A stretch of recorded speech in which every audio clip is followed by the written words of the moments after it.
Ang alam, mukhang masama binabalak itong dalawag to ah. Mukhang nakakaramdam ako ah.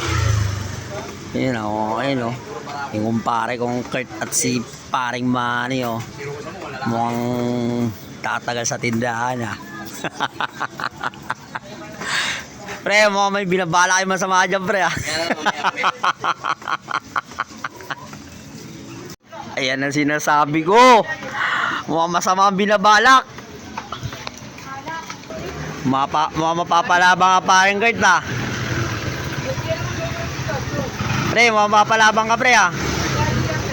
Pre, mapapalabang ka. Pre, ano ang partner ng yelo? Pulutan. Pulutan. Ay, Red Doors. Parang mukhang mahina na ako sa mga ganyan pick up ah. Yan ang sinasabi ko. Yan, ikaw nagbili. Yan ang sinasabi ko. Ano pre? Isang case yan. Ano, kaya? Ayan.